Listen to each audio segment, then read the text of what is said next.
Happy and very good morning ಎಲ್ಲರಿಗೂ ಕೂಡ October ತಿಂಗಳಿಗೆ ವೆಲ್ಕಮ್ ಮಾಡ್ತಾ ಇದ್ದೀನಿ.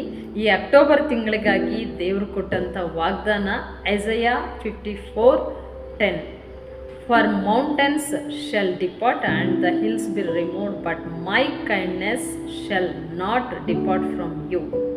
ಬೆಟ್ಟಗಳು ಸ್ಥಳವನ್ನು ಬಿಟ್ಟು ಹೋದವು, ಗುಡ್ಡಗಳು ಕದಲಿಯವು, ಆದರೆ ನನ್ನ ಕೃಪೆ ನಿನ್ನನ್ನು ಬಿಟ್ಟು ಹೋಗದು ಎಂಬುದಾಗಿ ಯೆಶಾಯ 54:10 ದೇವರು ಈ ಅಕ್ಟೋಬರ್ ತಿಂಗಳಿಗಾಗಿ ದೇವರ ಕೃಪೆ ಎಂದಿಗೂ ನಿರಂತರವಾಗಿ ಇರುತ್ತೆ, ಆ ಕೃಪೆ ಎಂದಿಗೂ ನಮ್ಮನ್ನು ಬಿಟ್ಟು ಹೋಗದು ಎಂಬುದಾಗಿ ಈ ತಿಂಗಳು ದೇವರು ವಾಗ್ದಾನ ಕೊಟ್ಟಿದ್ದಾನೆ. ಹಾಗಾದರೆ ಪ್ರತಿಯೊಬ್ಬೊಬ್ಬರಿಗೂ ಕೂಡ ದೇವರ ಕೃಪೆ ನಡೆಸಲಿ, ದೇವರ ಕೃಪೆ ಎಲ್ಲರ ಮೇಲೆ ಇರಲಿ. ದೇವರ ಕೃಪೆ ಇರೋದಾದರೆ ದೇವರ ಒಂದು ಸೌಭಾಗ್ಯ ಮತ್ತು ಸ್ವಾಸ್ಥ್ಯ ದೇವರು ನಮಗೆ ಅನುಗ್ರಹಿಸ್ತಾನೆ ಎಂಬುದಾಗಿ ಈ ತಿಂಗಳ ಆರಂಭದಲ್ಲಿ ದೇವರು ವಾಗ್ದಾನ ಮಾಡಿದ್ದಾನೆ. ಹಾಗಾದರೆ ಈ ವಾಗ್ದಾನ ಪ್ರತಿ ಒಬ್ಬೊಬ್ಬರ ಜೀವನದಲ್ಲಿ ನೆರವೇರಲಿ ಎಂಬುದಾಗಿ ಹಾರೈಸ್ತೀನಿ.